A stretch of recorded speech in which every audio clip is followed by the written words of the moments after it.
My granddaddy had one brother, Uncle William, and three sisters, Aunt Reen, Aunt Lucy, and Aunt Mary. Aunt Reen was the fun one. When we were with her, life was one never-ending party. Aunt Mary was the schoolmarm. She knew that her job in life was to make rules that children should follow implicitly.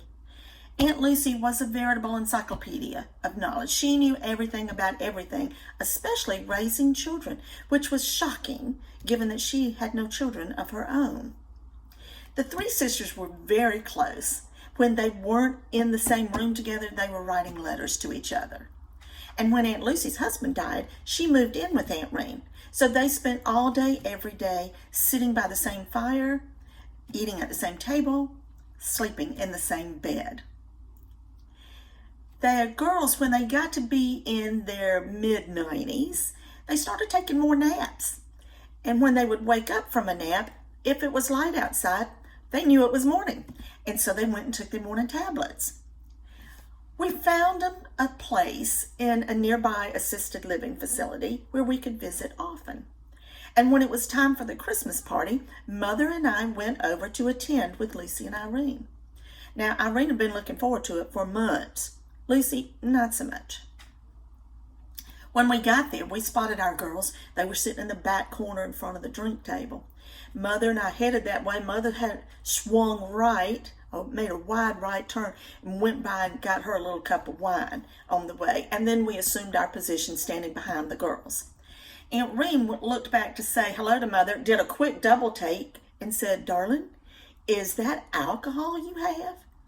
Mother held her cup out and looked at it like she had never seen it before. How did this thing get in her hand? And thinking of nothing that she could say, finally admitted, "Well, yes, I guess it is." Aunt Reen took the cup of lemonade she was sharing with Aunt Lucy out of Aunt Lucy's hand, said, "I'll be right back," and went back to the drink table where Mr. Joe, the maintenance man on the property, was ladling out punch. She sat her cup down, slid it across the table to him, and said, "Mr. Joe, pour me a little Southern Comfort in here, would you please?" "Miss Irene," he said, "we don't have any Southern Comfort." She said, "I think if you'll go down and look under the table at that end, you just might find some." He went down there. He raised the tablecloth. He looked, and he came back and said, "No, Miss Irene, there's no Southern Comfort here tonight." "Okay," she said, "then fill me up with some more lemonade." She got her lemonade, she went and she sat back down, and eventually the music started. It was time to dance. Now, when I first got to the party, I went around and asked every able-bodied man if he'd be willing to come ask Aunt Reen to dance. And they all said the same thing. "Oh, we sure will, sugar, just as soon as a slow song comes on," which was fine. I knew that would be fine with Aunt Reen because she liked being close. That was going to be fine.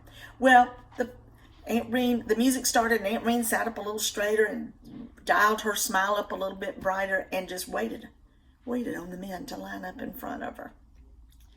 Aunt Lucy decided it was time to go to bed. So she said, "Irene, I'm ready to go to bed." To which Irene said, "Not now, Lucy, we're at a party." I knew this was going to be trouble, so I saw a post over to the side, drug a chair over there, took Irene, put her behind the post, and assigned Mother to stay with her.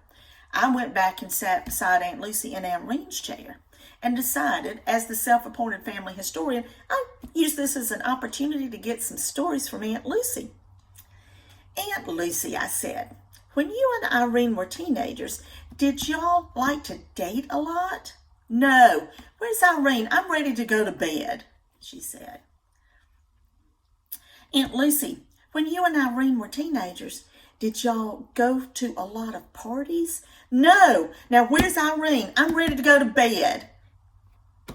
I said, "Aunt Lucy, when you and Irene were teenagers, did y'all like to dance?" "No. Now where's Irene? I told you I'm ready to go to bed." Well, that was a third strike for me.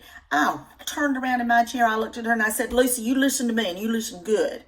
I'm sitting here trying to be nice to you. Now, Irene is at a party, and she's going to stay till the party is over. If you are ready to go to bed, you can go to bed.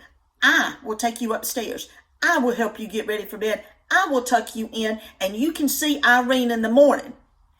Oh, she said, well, we did date a little bit, but we didn't really dance that much at parties.